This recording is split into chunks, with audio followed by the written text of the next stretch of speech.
Tonight on this Easter Sunday, we're going to take you to a place outside our world.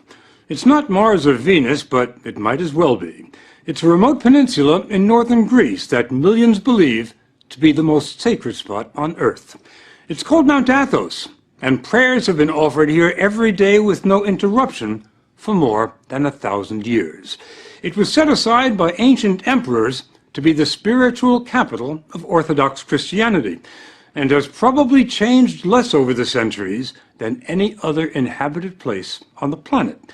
The monks come here from all over and do everything they can to keep what they call the world far away. Not surprisingly, journalists are not exactly welcome.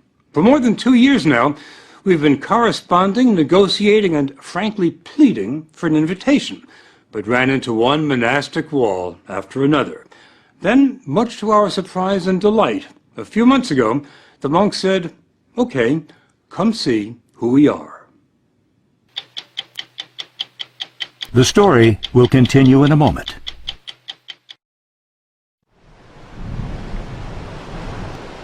This Byzantine cross marks the border between Mount Athos and the 21st century. The monks come here, as they always have, for the beauty, the tranquility, and the isolation. But most of all, for this.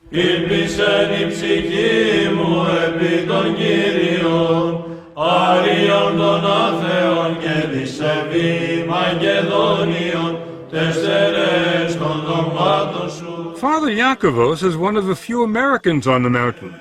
He's been here more than half his life. You have to understand the words that we're saying in today's liturgy are the same words that Christ was saying, the same words that saints from the 1st century, the 2nd century, the 3rd century, the 4th century. And nothing has changed in Orthodoxy since then. It's the only branch of Christianity that can make that claim. Father Eliseos is the abbot, the top man, at Simonos Petros, one of the 20 monasteries. It was Abbot Eliseos who invited us here, and never let us forget what a rare privilege it was. It happened once, in 1981. The last time you invited a television crew here was 1981. Correct. We weren't going to invite you, but your persistence convinced us to open the door.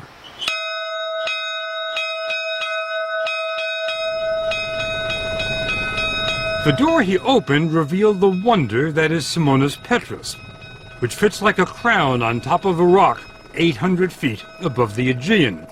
It was built in the 14th century, and the monks will tell you it must be considered a miracle that it hasn't fallen into the sea.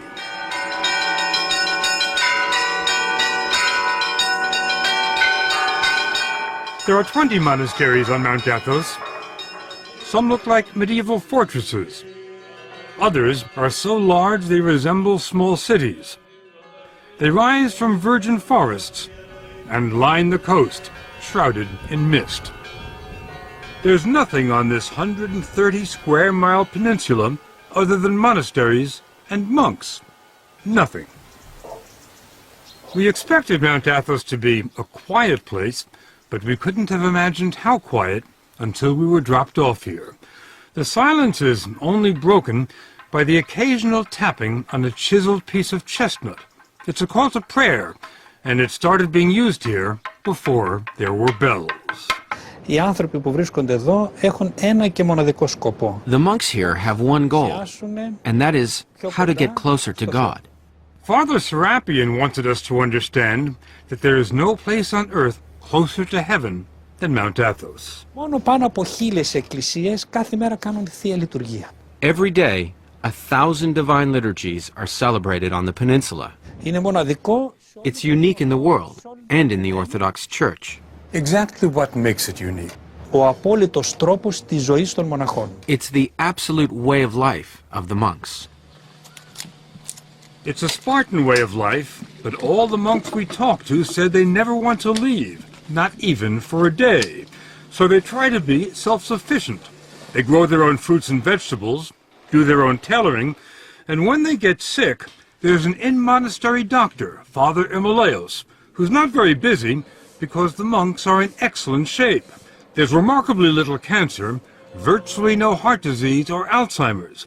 They must be doing something right in addition to drinking wine at 9 in the morning.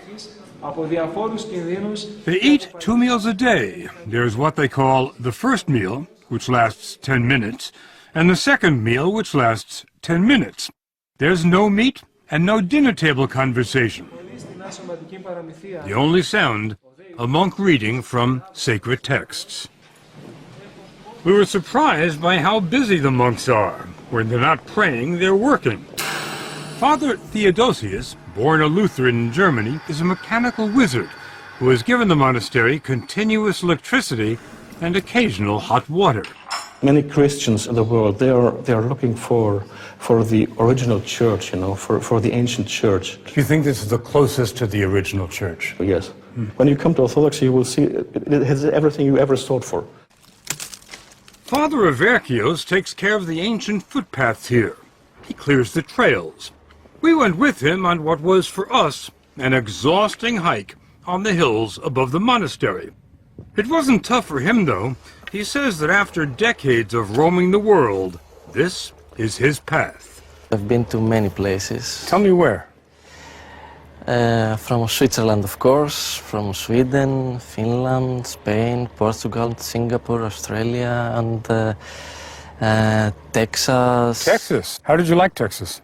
I liked very much. I liked mostly the people. Now, with all the traveling you've done, how did you end up here? I was searching for a way of life. I can give all of myself to that. And I think the God of Jesus is above all the others, money, lifestyle, even family.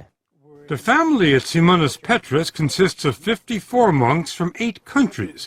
Father Yakovos came here 25 years ago from Winthrop, Massachusetts. This is about as beautiful as it gets. I think so.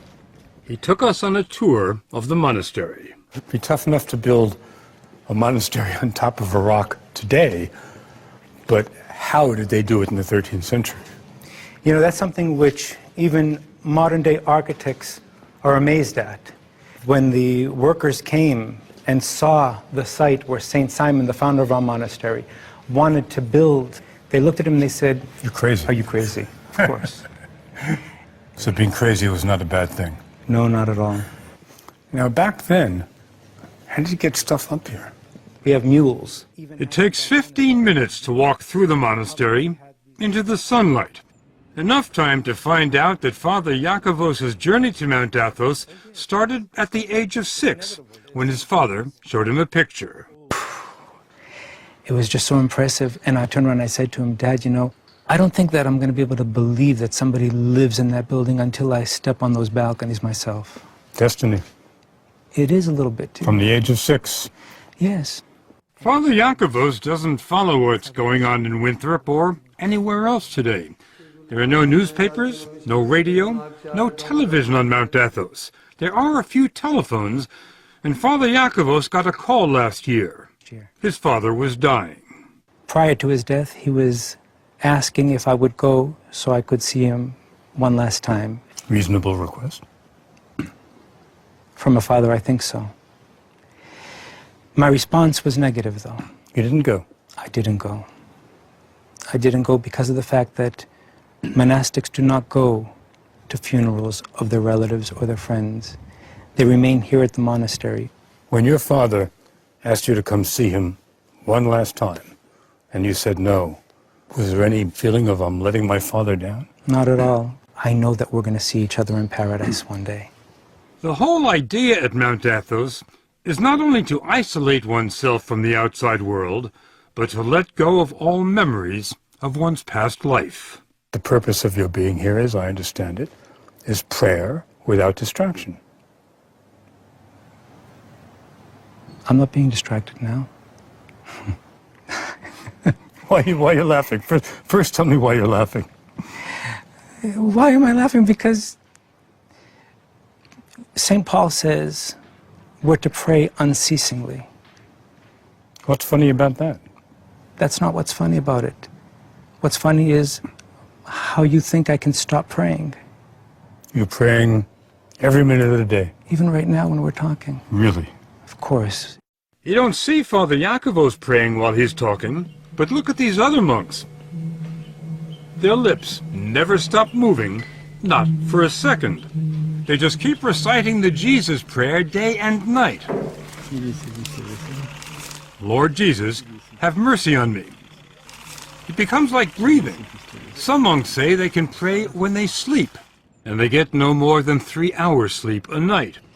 But Mount Athos gets more applicants than it can handle. It's harder to get into than Harvard. The man comes as a novice, he's free to leave if he doesn't like it, and the monks can tell him to leave if they don't like him. When a novice arrives here, can you tell whether he's going to make it or not? Can you tell whether he's going to qualify to be a monk? Όχι παραπάνω από ελάχιστο χρόνο το καταλαβαίνουμε. After a while, it becomes pretty obvious whether or not someone is cut out for it, which is why we have a trial period, which can last up to 3 years. I bet you know a lot sooner than 3 years. Vevers. Certainly. Once he's accepted into the community, it's a lifetime commitment, and life never changes here. Never.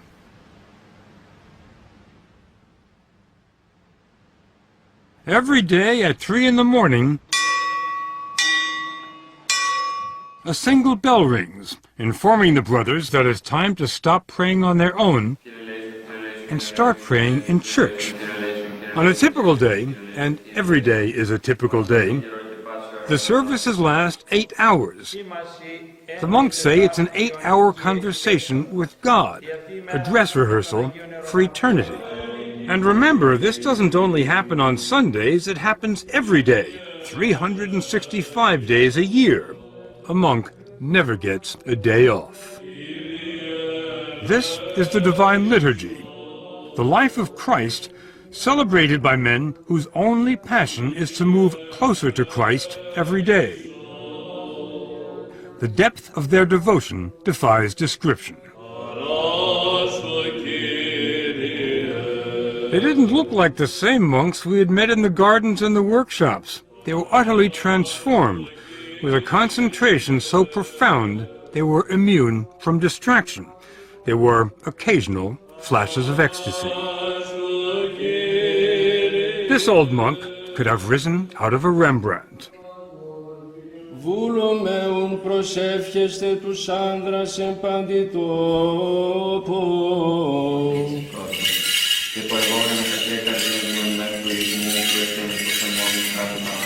There are no musical instruments in the church, just chanting. Chanting without end.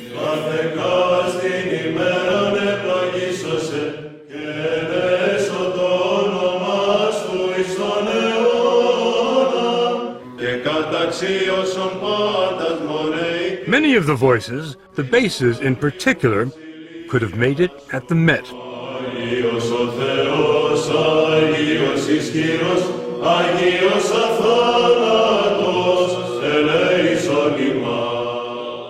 We didn't understand the words.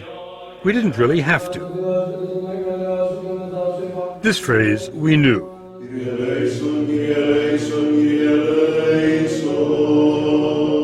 Lord, have mercy.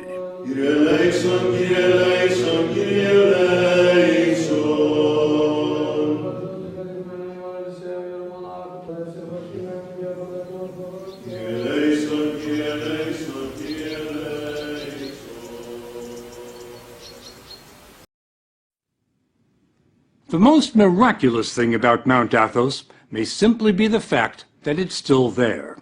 Over the centuries, it's been invaded by crusaders, Ottomans, mercenaries, pirates, and Franks. The Nazis had their eyes on it too. The 2,000 monks attribute their survival, not surprisingly, to divine intervention. But they've also been pretty crafty. Some of the measures they've taken will surprise you. If you'd like to come for a visit, though, it can be arranged, but it's not easy. First, you'll need a visa issued by the monks. And unless you're an Orthodox pilgrim, it can take a while. Next, you'll fly to Athens and make your way to a scruffy little town in northern Greece where there's no airport and where the roads are dicey. Then you'll hop on a ferry, unless the trip has been canceled because of rough seas. That happens all the time. But on a calm day, it can be a very pleasant ride. The story will continue in a moment.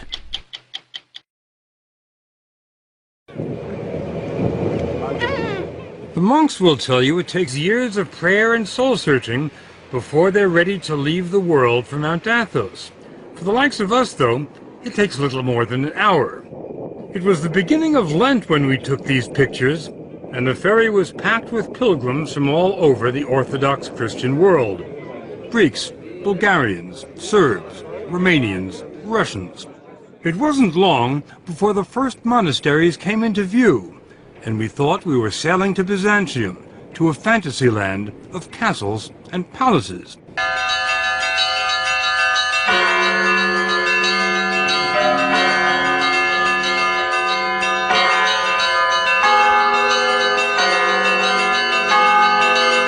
We were headed for Vatopedi, one of the oldest and largest monasteries on Mount Athos. It had the feel of a medieval city. Holiness seemed to seep from the very stones, from the frescoes on the 10th century church, from the marble font for holy water. But then there was the monastery's secular-looking centerpiece. There's nothing remarkable about the clock tower at the Vatopedi Monastery, except for one thing. Check out the time. It's just about 8:30. Now, my watch reads 2:30. That's a 6-hour difference, and there's nothing wrong with their clock or with my watch. It's because the monks on Mount Athos keep Byzantine time. The day starts at sunset, not at midnight. The monks measured time this way during the days of the Byzantine Empire. That's the Christian empire that followed the fall of Rome. And that's the flag they still fly here. How long ago did the Byzantine Empire fall? 1453. That's a well-known fact. Well, it wasn't to us. But to Father Serapion, 1453 is the day before yesterday. This peninsula is the only place in the world that still keeps Byzantine time. It has maintained this time for some 550 years. It was harvest time when we arrived, and dozens of monks were hard at work in the olive groves on the hills overlooking the monastery. That's where we ran into Father Nikandros from Melbourne, Australia. This place looks like a summer resort, like a holiday resort, like a retreat, but it's not. It's an arena. It's an arena? Yes. What do you mean? The unseen warfare. Unseen warfare? That's right. What does that mean? To fight against the angels of the dark side, you see, of the demon, of the devil, Satan. The battle against Satan and the dark side is waged here every day. The spiritual leader at Vatopedi is Abbot Ephrem. Here, the life of Christ is experienced in a genuine way. And this doesn't happen in many other places in the world. What I'm talking about is the art of salvation. It just so happened that while we were there, the monks celebrated an elaborate 7-hour vigil, and the church was packed with pilgrims. It's held once a year to honor the archangels Gabriel and Michael. According to the Bible, Gabriel and Michael led the army of angels that expelled Satan from heaven.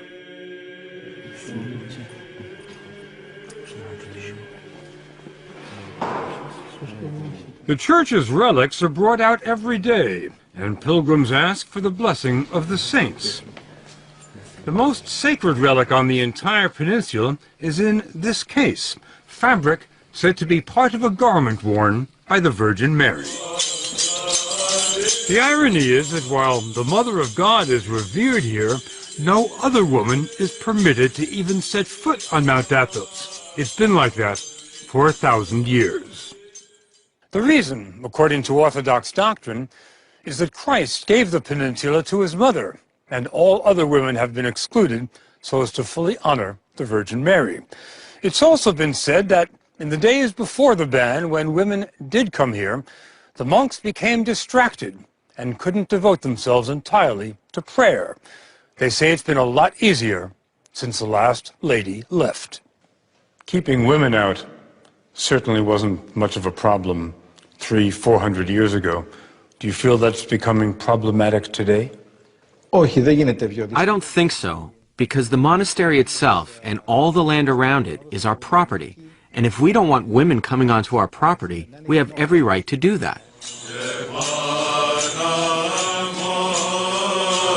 Mount Athos may be the last all-male bastion in the world, and Father Arsenio says it has to stay that way. Here we are concerned solely with purity and our elevation to eternity. If women are permitted, they'd bring their families and their children. This place would become a tourist attraction and no longer a place of silence. If we wanted to experience profound silence, we're advised to go to Stavronikita. It's the smallest monastery on the Holy Mountain, but it has some of the most remarkable treasures. You stain the silence just by walking in. There's no electricity here, so the icons and mosaics are illuminated only by shafts of sunlight and a few candles. St. Nicholas, the patron saint, John the Baptist, and the Virgin Mary. We were stunned by the magnificence of the art here, but then we ran into Father Maximus, a former professor at the Harvard Divinity School. He told us what we were seeing cannot be described as art. They're devotional objects, and they're part of the living liturgical life of the church. So we don't have any art, and we're not a museum. I mean, to put it starkly. Whatever you call it, it's priceless. That's why the monasteries have been invaded and plundered so many times over the centuries. The monks' most recent brush with history happened only 70 years ago. The Nazis were coming their way. In the spring of 1941, the Germans invaded and occupied Greece. They marched up the Acropolis, raised the swastika beside the Parthenon, and were about to invade. The monks asked for a meeting with Nazi officers who advised them to appeal to Hitler himself. And the monks wrote a letter to Hitler. A letter was written, and in the letter the monks identified themselves. They said, "This is who we are." And they asked Hitler to place the Holy Mountain under his personal protection. What kind of response did you get? Well, it seems that Hitler liked the idea and accepted the invitation to become the personal protector of the Holy Mountain. Well, let me just get that straight. Hitler, the personal protector of the Holy Mountain. That's right. That's right. Hitler did send a team of German academics to Mount Athos. They took 1,800 pictures of the mountain's treasures, and it wasn't because they enjoyed photography. Hitler wanted the monastery's riches in Berlin. The professors were sent as an advance team to catalog the treasures of the Holy Mountains so that a selection of things could be made to be removed. Didn't happen, did it? No, it didn't. Not a single thing was taken. Father Maximus believes they have the Russians to thank for that by the time the Nazi scholars completed their work, Hitler was bogged down in Russia and wasn't thinking about icons. That Nazi period has been largely forgotten here. To the monks, it was just one more blip on the road, and a small one at that. Today, Vatopedi is the most popular destination on the mountain. It hosts 35,000 pilgrims a year and offers more than spiritual sustenance. The monks have their own fishing boats, and the catch is pretty good. The fish are served fresher than in any Greek restaurant. The refectory dates from the 12th century, and since the 12th century, the food here has been free. Vatopedi has been supported by rich benefactors, emperors, princes, kings, and today, partially by pilgrims with deep pockets who commission icons in the making. But the ancient treasures? Not a chance. They can't even see them. They're under lock and key. It's not a new security system, but it works. Normally, it takes more than one monk to unlock the door, because no one monk is allowed to have all 4 keys at the same time. It's sort of a medieval version of the nuclear launch control. Do you keep those keys in your pocket, Father? Try not to. Father Matthew from Fond du Lac, Wisconsin, was given the abbot's blessing to let us into the inner sanctum. Once inside, there was still another hidden door. Behind the curtain, We walked into the world of Byzantium. It was hard to imagine that everything here was at least 600 years old, because the brilliance had not faded. There are almost 4,000 icons stored in this monastery alone. Oh, wow. The highlight? A 14th century icon of Christ. Every monk will tell you the sole purpose of life on Mount Athos is to get closer to Christ every day. And they say total union with Christ is only possible when they leave this world. Πρώτο πράγμα που κάνει ένας μοναχός είναι να αγαπήσει το θάνατο. The first thing a monk does is embrace and love death. Embrace and love death. Γιατί ο θάνατος... Because death is the ticket to the other life. Without a ticket, you can't travel. Where do you get the ticket? Εδώ στη ζωή αυτή. In this life, that's what we do each day. We prepare for death. Για το ταξίδι μας προς τον ουρανό. And we are joyful about our journey to heaven. Father Matthew offered to take us to the transit point between this world and heaven. When a monk dies, he's buried until there's nothing left but bones. Then he's brought to where every monk who's ever lived here ends up, the ossuary.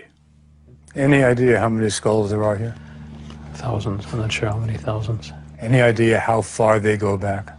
The ones here would be to the 16th century. When you look at the ossuary, what comes to mind? Mostly I see that this is where I'm going to be. I always like to say these are my future roommates. There was nowhere for us to go from there. So we headed back to the mainland. The monks invited us to come back any time. And if we do, or if our grandsons or great-grandsons do, after 10 days here, this much we believe. Mount Athos will not have changed at all.